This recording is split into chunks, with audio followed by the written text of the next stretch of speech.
So I don't really have much to review this week. I've been very busy, so I haven't had the time to actually watch anything recent. So I think this is about a good time for me to pull out a conversation that I've been having in my pocket for some time now.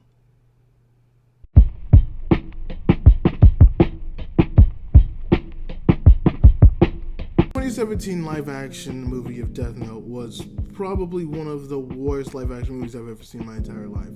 It did everything wrong and more that by the end of the movie, it wasn't even Death Note anymore. It was some redundant, pathetic attempt at trying to make the Death Note movie. So be warned that there will be spoilers in this, but it doesn't matter. It's been 2 years since the movie has come out, and I would recommend no one would watch this movie anyways.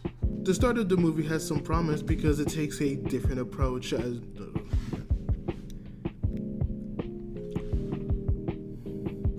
The movie starts off with some promise because it takes a different direction from the very first episode when Light actually finds the Death Note.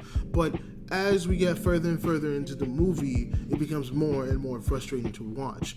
And the reason why it becomes so frustrating to watch is because everything that made Death Note so good in the first place is removed from this movie. Everything that made Death Note the complex story of a kid who uses and abuses the power of Death Note and the morality behind it and its purpose is simplified and dumbed down to nothing more than just what I can only describe as a very poorly made teen drama.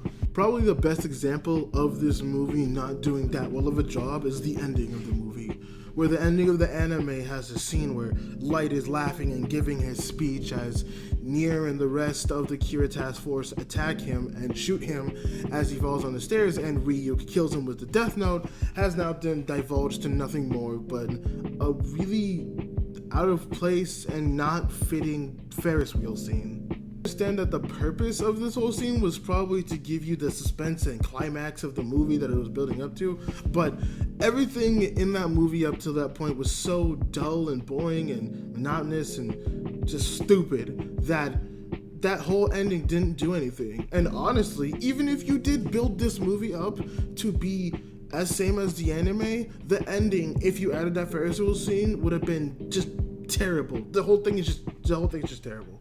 I also hate the fact that they pulled that bull at the end of the movie where Light somehow constructed this entire plan to protect him and to get away with being Kira without being caught. All in all, I don't think that it was a bad end. It just wasn't the appropriate end for this movie. The Kira that we see in this movie does not deserve that turn, nor does he deserve that credit. He was not built as this genius, and this is really the only glimpse or true performance of his genius that we actually see, other than the movie insinuating that he's actually smart. But other than that, there's not an actual real purpose to this. It feels too much like a Deus Ex Machina, which is just some bullshit reason that the director decided to pull out of his ass because, Death Note, because Kira has to be smart and Kira has to find a way to use the notebook that way, even though it's not warranted in the movie whatsoever. The characters in this film are debatably worse than the own plot itself. Light is supposed to be this smooth-talking dude who uses the notebook and others to get his goals, to reach his goals of purging the world of evil. Instead, we get this kid who constantly questions almost everything he does, and only does he question it when he's pushed to the edge. Instead of getting somebody we cheer for while at the same time questioning our own morals, we get this kid who's just a whiny little emo baby who's using the notebook more to just be the edgiest kid. Mia and Elle are almost just as messed up. Mia was supposed to be the girl that Kira manipulated in order to reach his goals, but it's not even like that. She is more manipulative, and honestly, she's the one who mostly comes up with a lot of the plans in the first place. She's the more edgier person. She's the one that actually doesn't have the morals or the conscience that constantly question her throughout the movie. She's the one that's 100% into every decision she makes. She weirdly has a more Kira personality than Kira. And while I do like the fact that they kept the quirks and the weirdness of Elle was weirdly aggressive in this movie. He wasn't his nonchalant, calm, but still detective genius self who can read almost any situation and break down anything, and was the proper opponent for Kira. He was this aggressive detective that usually 9 out of 10 times out of this movie used his emotions to make his decisions. It was not the L that all of us adored. It's the complete opposite, honestly, of the L that we all love. And it's just so weird to see them mess up these three characters so badly when the source material for that was right there the whole time. It also makes just the relationship between the characters really weird too, where you have Mia and Kira kind of butting heads sometimes over moral issues, rather than it just being this obsession that Mia has over L. And at times, Mia's the one that's pushing L to do more of these things. It's so weird. L and Kira's relationship was basically boiled down to just a cop going after somebody, and sometimes he's so aggressive and angry about it. I feel bad for Kira sometimes, because there's a scene where L just bursts into his home and just causes this whole ruckus of things, and I just feel bad. I feel bad for Kira, because it's like, you gotta deal with that? That's what you have to deal with? Jesus, man. Why are you so aggressive? Why can't you be calm? Like, I genuinely feel bad for Kira when that happened. It's just all bad. It's all bad.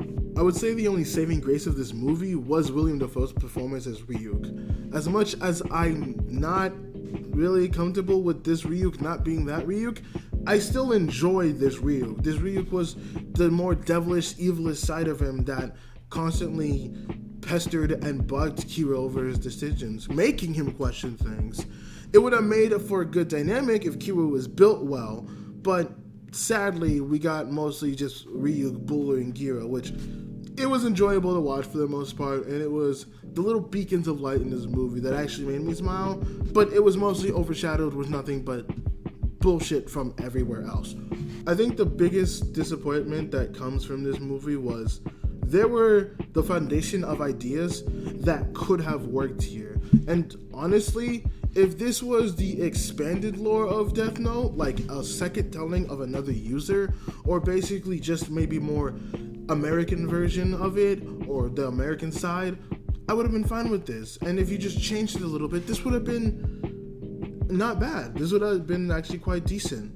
It's just the fact that the names that were attached to it were also the same people that were in the anime, and this did not live up to that whatsoever. It was at best a barely acceptable adaptation, and it's disappointing, honestly, to see that. It's really disappointing to see that something so easy, a process that could have been so well, and a movie that could have been so good, was ultimately dismantled and destroyed by this.